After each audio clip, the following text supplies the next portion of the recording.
UAE versus Scotland match की अगर बात की जाए तो 3 T20I मैच में से जो पहला T20I मैच हुआ वो कहीं ना कहीं कल रात कंप्लीट हुआ और काफ़ी देर में कहीं ना कहीं ख़त्म हो रहा है मैच। तो सुबह आपके सामने हम ये वीडियो प्रेजेंट कर रहे हैं। तो इस मैच की अगर बात करें तो बहुत ही वन साइडेड विक्ट्री यहाँ पर यूएई को इस गेम में मिली है स्कॉटलैंड के खिलाफ। और स्कॉटलैंड की जो लगातार एक के बाद एक लगातार जो काफ़ी लंबे वक्त तक बैठे रहने की उनकी जो प्रॉब्लम है वो फिर से एक बार और उजागर होती हुई नजर आई शॉर्टर फॉर्मेट में भी। ऐसा सिर्फ लॉन्गर फॉर्मेट के साथ नहीं बल्कि शॉर्टर फॉर्मेट के साथ भी हुआ और जिसको लेकर कहीं ना कहीं कुछ प्लेयर्स काफ़ी ज़्यादा आप कह सकते हैं कि अपसेट रहते हैं क्रिकेट बोर्ड से, खुद के स्कॉटलैंड क्रिकेट बोर्ड से कि लेकिन कि मैचेस काफ़ी लंबा लंबा हमें बैठना पड़ता है, मैचेस मिलते नहीं है। उसकी जो एक इम्पैक्ट है वो हमें कल के गेम में परफॉर्मेंस में भी देखने को मिला है। चलिए यार बात करते हैं कि आखिर किस तरह से फेस बाय फेस जानते हैं यूएई ने स्कॉटलैंड को बहुत ही बुरी तरह से इस गेम में पछाड़ दिया। बिल्कुल। और हम बात करें 1 से 6 ओवर की तो स्कॉटलैंड ने 47 रन बनाए 2 विकेट के नुकसान पर। वहीं यूएई ने 52 रन 52 रन जोड़े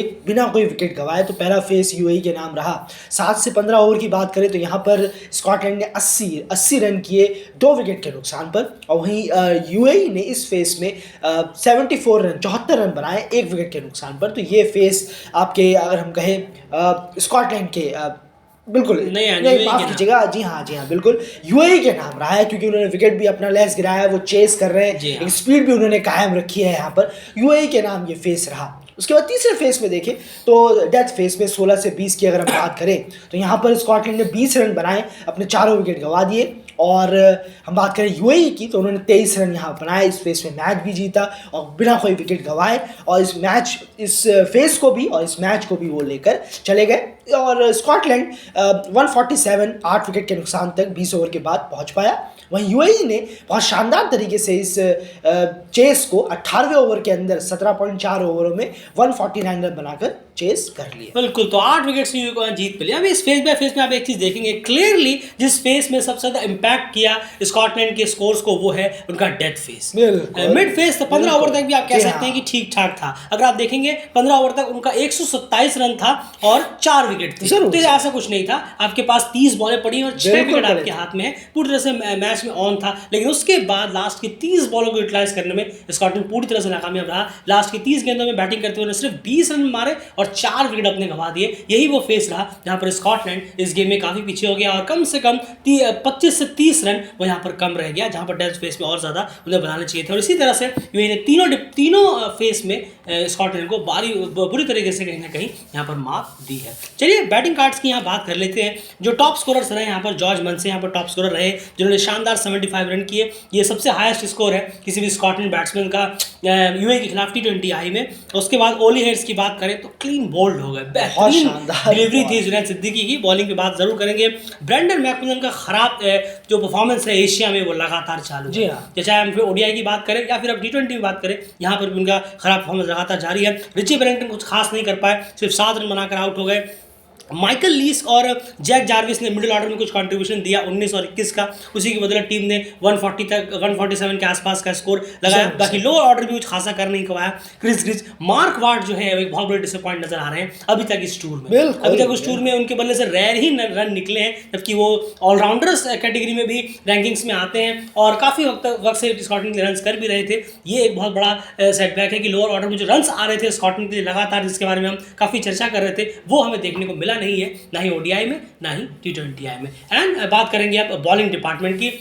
बॉलिंग में क्या हाल है, किस तरह समझाने की कोशिश करेंगे आप। जुनैद सिद्दीकी की जबरदस्त बॉलिंग हुई है, क्या बॉलिंग वो रख रहे थे? नहीं जरूर, देखिए पूरी उन्होंने बहुत बेहतरीन स्पीड तो है इनके पास, वो भी उन्होंने रखी है, बैक ऑफ लेंथ बॉल रखी और गुड लेंथ पर भी काफ़ी अच्छी बॉल रखी। लेकिन उन्होंने टारगेट किया स्टम्प्स को और वाकई में बहुत शानदार टारगेट किया है। 4 में से अगर आप देखें तो चारों बॉलें अगर आप देखेंगे स्टम्प पे जा रही थी। और अगर हम बात करें जो क्रिस ग्रीव्स का विकेट था वो दिल स्कूप मारने जा रहे थे, जो दिलशान का फेवरेट शॉट है, उसके बाद उसको नाम दिया गया दिल स्कूप। एकदम सेम वैसे ही मारने जा रहे थे, लगी नहीं वो बात अलग है, लेकिन उन्होंने बहुत बार मारा भी है और वो गए भी है। लेकिन इतनी जल्दी आकर इस तरीके का शॉट उन्होंने खेला था तो उन्होंने मारा, पीछे की तरफ मारने जा रहे थे, लगा नहीं कि ऊपर खड़ा हो गया और कीपर ने कैच पकड़ लिया। लेकिन उसके बाद तो लेकिन जो बाकी 3 बोल्ट थे वो बिल्कुल शानदार स्टंप टू स्टंप लाइन जो इन्होंने रखी है जुनैद सिद्दीकी ने। बाकी बॉलर्स वो ढूंढने में नाकाम रहे, चाहे लुकमन हो,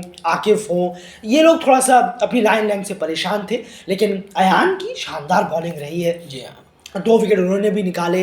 बासिल हमीद ने बेहतरीन बीच में आकर जो रन्स को रोका है वो बहुत शानदार है। रन्स बहुत लीक हो रहे थे, लुकमन और आकिफ काफ़ी ज़्यादा, जुहैब जो है लेग स्पिनर वो भी काफ़ी ज़्यादा जो रन्स है वो लीक कर रहे थे, काफ़ी फुल बॉल डाल रहे थे बार बार, लेकिन बासिल, अयान और जुनैद ने मेक श्योर किया कि वापसी भी इन्होंने ही कराई है। इन तीनों ही बॉलर्स ने अब अलग अलग टाइम पर आकर, अलग अलग फेस पर आकर विकेट्स निकाले हैं और डॉट बॉल्स का भी प्रेशर निकाला है। एक ही बल्लेबाज सामने से बस परेशान कर रहे थे, बाकी इन्होंने, इन तीनों ने स्कॉटलैंड को जमने नहीं दिया सिवाय एक बल्लेबाज। बिल्कुल, वो बल्लेबाज थे जॉर्ज मंसे। तो कहीं ना कहीं ये बॉलिंग का हाल रहा यूएई का, जो काफ़ी बेहतरीन रही है। शुरुआत में नई बॉल से विकेट्स निकालने में जुनैद कामयाब रहे, उसके बाद अयान और बासिल जो है उसको कैपिटलाइज करने में कामयाब रहे, और फिर जुनैद एट द एंड उसे फिनिश करने में भी कामयाब रहे। परफेक्ट, आप जो कहते हैं कि इस तरह की बॉलिंग एंड तक होनी चाहिए, वो सारी चीज़ें रही और इसी वजह से टीम को जो है उन्होंने महज 147 पर रोकने में वो कामयाब रहे। उसके बाद जब चेस करने के लिए आए तो डेफिनेटली यूएई पूरी तरह से डोमिनेट रहा इस चेस में। शुरू में ही, ओपनिंग में ही उन्हें एक ज़बरदस्त पार्टनरशिप मिल गई।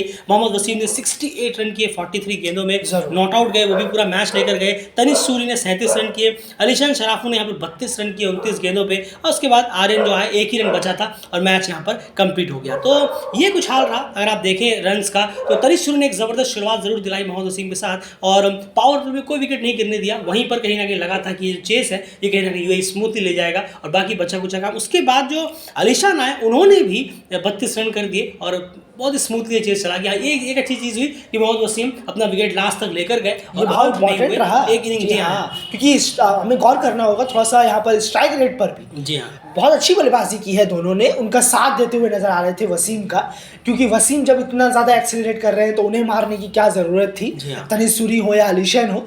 लेकिन उन्होंने भी बीच बीच में बाउंड्रीज ढूंढी है, ऐसा नहीं है कि बिल्कुल ही बाउंड्रीज नहीं ढूंढी है, लेकिन वसीम का जाना बहुत इंपॉर्टेंट था क्योंकि ड्यू फैक्टर भी हो गया था, बहुत ड्यू फैक्टर हो चुका था। भूलना नहीं चाहिए हमें, दुबई ग्राउंड है, यहाँ ड्यू फैक्टर सेकंड इनिंग में भर भर के आ जाता है, तो इसलिए वो फैक्टर भी बहुत बड़ा काम आया। लेकिन मोहम्मद वसीम का नॉट आउट जाना भी बहुत बड़ा फैक्टर।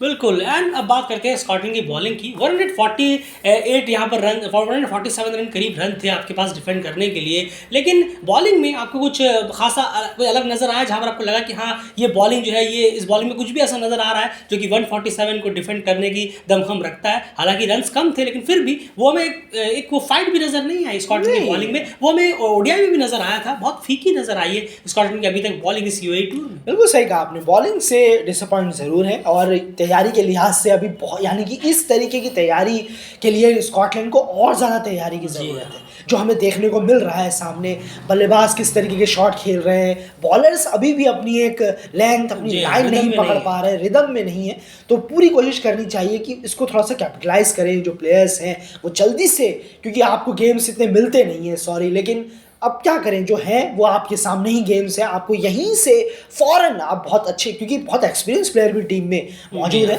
5 से 6 प्लेयर जो हैं वो बहुत पुराने टीम में जमे हुए हैं, तो उन्हें मालूम है कि हमें तेज़ी के साथ कैसे ढलना है, तो इतने ही मैचों में करना होगा। लेकिन अभी जो हमने देखा है वो फिलहाल ये तो बॉलर्स की तरफ से ज़रूर है कि बॉलर्स जो है वो अपना एक रिदम नहीं पा सके। उम्मीद करेंगे कि वर्ल्ड कप से पहले जितने ज़्यादा गेम्स हो स्कॉटलैंड मैनेजमेंट और बोर्ड जो है वो थोड़ा प्रोवाइड कराए, ताकि ये बॉलर्स जो है वो लाइन लेंथ एक प्रॉपर ढूंढ सके। और बल्लेबाज जो बहुत गलतियां करते हुए नज़र आ रहे हैं, पहले मैच में हमने देखा T20I में, वो उसको कम करते वर्ल्ड कप तक पहुँचे। जी हाँ, बिल्कुल सही कहा, क्योंकि आपका जो ग्रुप है वो उसमें ऑस्ट्रेलिया, इंग्लैंड, नामीबिया, ओमान, तो और T20 टीमें भी एशियड की, वो भी कहीं ना कहीं दमदार है, तो बहुत बड़ा टेस्ट वहाँ पर रहने वाला है। और बाकी क्रिस सोल की भी कमी यहाँ पर टीम को काफ़ी खतरनाक नजर आ रही है। यूएई टूर से ठीक पहले कहीं ना कहीं वो इंजर्ड हुए और उसका एक बहुत बड़ा फैक्टर भी रहा है कि नई बॉल से अगर आप देखें, या फिर पेसर्स का जो डिपार्टमेंट है वो बहुत ही ज़्यादा डिसअपॉइंटिंग रहा है अभी तक स्कॉटलैंड के लिए। और क्रिस सोल का ना होना और मार्क वाट लगातार विकेटलेस जाना,